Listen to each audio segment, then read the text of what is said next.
Hello, this is Tom. Today I'm going to talk about The Silence by Don DeLillo. The Silence is a long novella rather than a novel. It's about 120 pages long. And as usual with DeLillo, reading it is like walking into a modern art museum and admiring a captivating work of art. It's a book that deserves to be read with a special attention, and it cannot be read through at the speed of light, or a Stephen King speed, so to say. If you've never read a novel by Don DeLillo, I don't think this would be the best one to start from. Probably a much better candidate would be White Noise, to start to enter DeLillo's world. That's one of his masterworks. And White Noise is written at a level of absurdity that's slightly above that of real life. For The Silence, like for his other recent novel, 0K, DeLillo turned that dial way up. There's less coherent dialogue, more fragmented scenes, and a general lack of normal human exchanges. So what about the plot in The Silence? Yeah, there is a plot, even though it's really a skeletal one. One day in 2022, for reasons that are never completely explained, all technology switches off. We see this event take place through the eyes of 5 characters who meet in an apartment where they are supposed to watch the Super Bowl together. When all the screens go blank, one of these characters, called Max, becomes so incredibly frustrated with the loss of the game that he starts to give an imagined commentary, as if he was the TV broadcaster, only with the TV switched off, so that the great game becomes something unseen. The other characters exchange various worries and philosophical musings with each other. We all learned this year that even catastrophic events are not always interesting, or at least not all the time. And in the world of The Silence, with all the screens down, the collective mind of society seems to have been lost.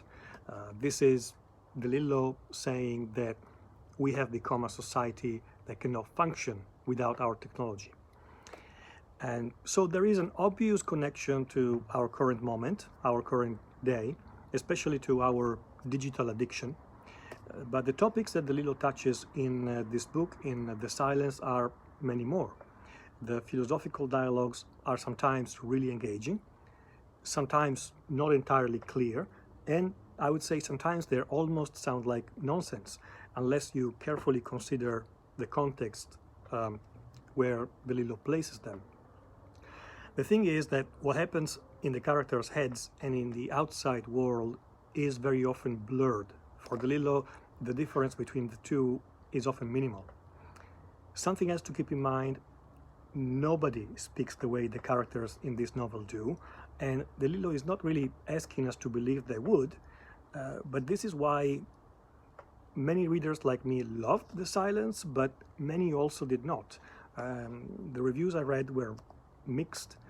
If you approach this book like a regular mystery book, you're probably not going to appreciate it. I really loved how the concept of staring into a blank screen is repeated like a mantra in the book, and this concept is, in a sense, at the center of this novel.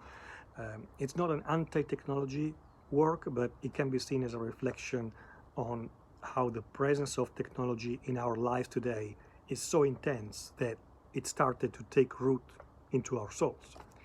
In today's world, a blank screen is the perfect representation of death, which is a theme that is really, really dear to Don DeLillo.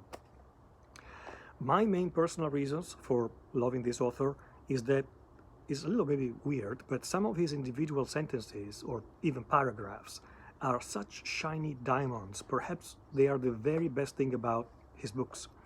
Sometimes I think his novels are almost little more than instruments to deliver these sentences. And he actually said something along these lines in one of his interviews. In White Noise, it was exactly the same type of model, the type of approach. These sentences are so clever, and sometimes they really make you stop and wonder. So here are just a couple of examples from The Silence. Seemingly all the screens have emptied out everywhere. So what remains for us to see, to hear, to feel. And this other one. Our systems of surveillance, our facial recognition devices, our imagery resolution. How do we know who we are anymore? Anyway, thank you so much for watching this couple of thoughts. And if you have any opinions or comments to add, I would love to hear them. Please add them below in the comments. Thanks again for watching.